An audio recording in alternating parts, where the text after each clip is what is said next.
Today we're at the Dayton Arts Institute and we're going to review For America. This is about American painters in America at the Dayton Art Institute.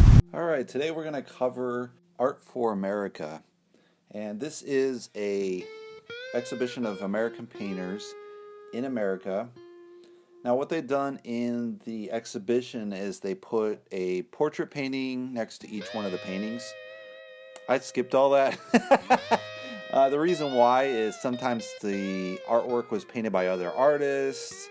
It was kind of like a forced way to get into the museum show originally. So, I just think that's just wrong. It does show the painterly aspect, but I really wanted to get to the other painting, which I thought was what they really got into the show with and really represents the artwork without being, hey, I had to paint this to get in. It might not be my best work kind of thing. They have a lot of really good landscapes, which I think America is very good for because there's a lot of different variety in the American geography.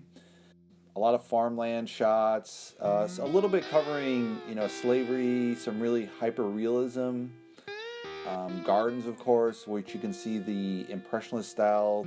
They cover that era, and this really nice soft lighting from the geography, which is really, the American painting has really captured pretty well this old school kind of realism, as well as some of the newer Impressionism. You have some cliff shots as well, similar to kind of how Monet painted, more abstract style of landscape.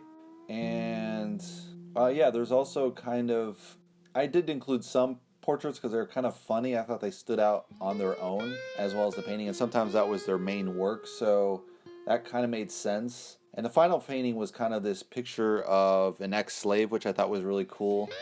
But it was interesting as well. There was one of the landscapes they mentioned in the description, like, hey, this is a beautiful landscape they're painting. At the same time, they were kind of rounding up the Indians and giving them, diseased blankets and kind of encouraging them to not survive, basically. So there's kind of a gruesome edge there to the American painting, which I think is now starting to be recognized, but hadn't been recognized in the past. I recommend it. The exhibition's over, but they'll probably bring it back, I'm sure, in a few years. So keep an eye out for it. And thanks for watching my look at Dayton Art Institute Arts for America.